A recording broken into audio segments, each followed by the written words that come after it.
qui m'écoutes, nous allons juste ensemble faire un exercice pour que tu puisses te rendre compte effectivement que l'homme heureux, c'est quelqu'un qui peut vivre quand ses activités sont arrêtées. Mais d'abord, est-ce que pendant que tu es à l'activité, tu vis comme ça se doit? Bonjour, je suis Augustin Soubaguiti. Pour tout employé ou tout employeur, même l'employeur le mieux organisé, c'est celui qui a un salaire à lui. La question que je voudrais vous poser aujourd'hui, c'est juste que vous preniez votre salaire, sur chacun prenez son salaire. Nous allons essayer ensemble de voir de ce salaire-là, quelles sont les charges que nous pourrions enlever. La première question, ce serait, quand je reçois mon salaire, mes charges obligatoires, à savoir le loyer.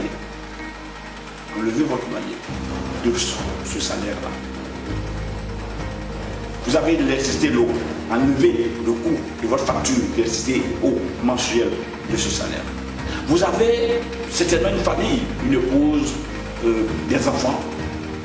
Alors combien vous donnez comme frais? Le papa, comme on le dit chez nous également, c'est-à-dire que pour ce qui concerne l'alimentation, la restauration de toute la maison, combien vous donnez par mois dans ce salaire-là? Il faudra l'enlever. Si vos enfants vont à l'école, sont-ils dans l'école que vous souhaitez? Sont-ils dans une école publique ou dans une école privée? Quelle que soit l'école où vont vos enfants, quel est le montant que vous payez pour ces enfants? Prenez ce montant, divisez par 9 et vous verrez ce que ça vous coûte mensuellement et enlevez ça de ce salaire. Alors, c'est sûr que si vous m'écoutez, c'est que vous avez un smartphone. Et là, la connexion n'est pas gratuite.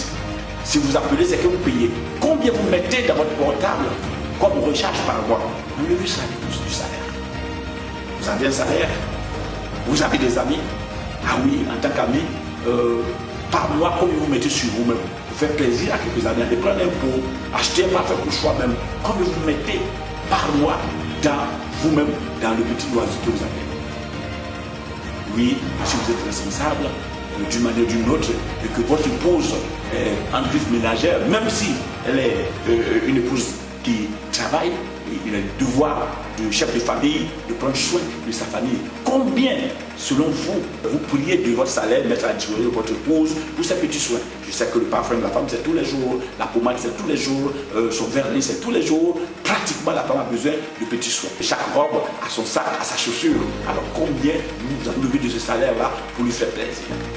Vos enfants, par week-end, partent-ils faire des shopping?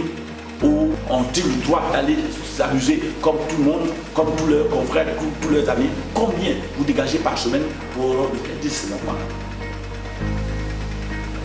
Prenez votre salaire. Regardez dans ce salaire-là, en tant qu'Africain. Un bon Africain, c'est quelqu'un qui par mois envoie quelques revenus à ses parents. C'est pas beaucoup de choses, ne serait-ce qu'un sac de riz en passant. Combien dégagez-vous pour la famille, pour la belle famille, mensuellement? Combien? Dans ce même salaire, quand vous avez déduit vos charges fixes, nous avons le transport, soit c'est le taxi, ou bien vous avez une voiture, combien vous mettez comme carburant par mois? Et si vous n'avez pas de voiture, combien vous mettez dans le taxi par mois? Alors, quand vous avez fini d'enlever toutes ces charges, combien vous reste-t-il, vous, pour prétendre vivre un jour dans la maison de vos rêves?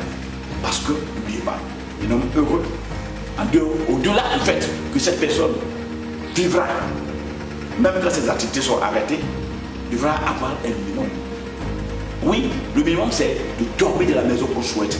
J'apprends aux amis que si vous êtes dans votre chambre, que vous tendez les mains comme ça, si vous touchez les deux extrémités, s'il vous plaît, déménagez immédiatement. Parce que plus la maison est exiguë, plus le problème s'y accumule. L'esprit a besoin de l'espace. Donc, vous devez vivre dans la maison que vous souhaitez. Habitez le quartier que vous souhaitez. Amenez vos enfants dans les écoles que vous souhaitez. Prendre des vacances dans des endroits différents. Alors donc, si vous aviez enlevé tout ce que j'ai soumis auparavant, est-ce que ce qui vous reste vous permet de faire des vacances ou d'offrir des vacances à votre famille? Si la réponse est non, alors vous êtes la bienvenue à cette page. Vous êtes la bienvenue à la rencontre donc de votre coach, le coach Augustin Soubaguiti, qui va vous donner toutes les méthodes, toutes les stratégies pour vivre comme vous le souhaitez. Oui, comme vous, j'ai passé plus de 40 ans de ma vie à vivre exactement ce que vous vivez aujourd'hui. difficultés. Après avoir levé toutes les charges, il n'y avait plus rien pour nous faire plaisir. On ne pouvait pas prendre son épouse et faire un voyage comme on le souhaitait. On ne pouvait pas permettre à ses enfants d'avoir des vacances comme ils le souhaitaient. D'ailleurs, je n'avais pas tort. Pourquoi? Parce que j'ai vécu moi-même ça. Mon père à l'époque avait 17 enfants. Et nous étions à Sakasso, il était enseignant. Mon père permettait à ses enfants d'aller en vacances une fois par an. Dans les vacances, bien sûr, mais ce n'est pas tous les enfants qui partaient en vacances. Il permettait seulement aux enfants qui travaillaient bien à l'école. Oui, qui avaient la meilleure note. Donc sur les 17, c'était le meilleur qui avait plus de moyenne que les autres qui allaient en vacances. Les vacances d'ailleurs c'était haut. Nous partons juste à 40 km de Sakasso, c'était Boaké. Je suis né jumeau. Votre serviteur que je suis, je n'étais jamais allé en vacances. Pourquoi? Parce que pendant que ma jumelle était toujours première de sa classe, j'étais toujours le dernier. Alors donc, ce n'est pas évident que je connaisse les vacances. Mais mon père n'avait pas tort. L'enseignant, qu'avait-il d'autre?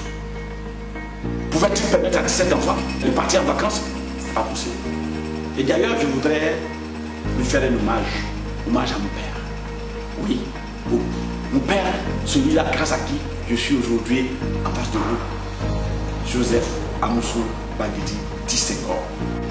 L'histoire de mon père va être l'histoire de plusieurs enseignants, ou tout enseignant qui me regarde. Un beau matin, on nous apprend que mon père a eu le cap. Il a aussitôt payé un mouton. Et tout le village est venu chez nous. Nous l'avons fêté jusqu'au petit matin. C'était très beau. Puis plus tard, mon père a été nommé directeur d'école. Mais avant que mon père ne soit nommé directeur d'école, chaque jeudi à l'époque, on n'allait pas à l'école. Tous les jeudis matin, mon père remplissait une fiche qui me donnait que j'allais remettre au directeur.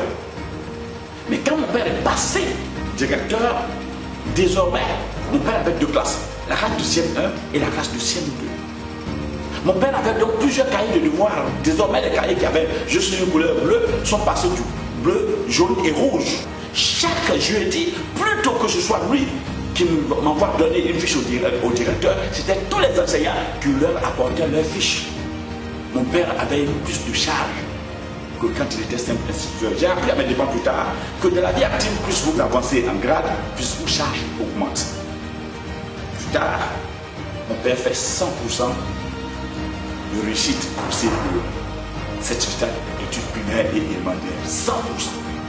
Waouh! Cette fois-ci, tenez-vous prêts, c'est un porc et un mouton qui a été acheté.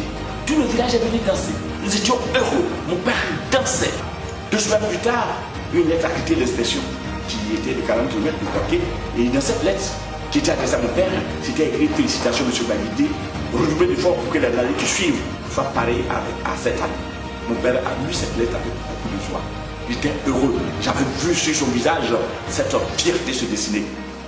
Mais de vous à moi, avec un merci, qu'est-ce que mon père pouvait-il acheter? Rien.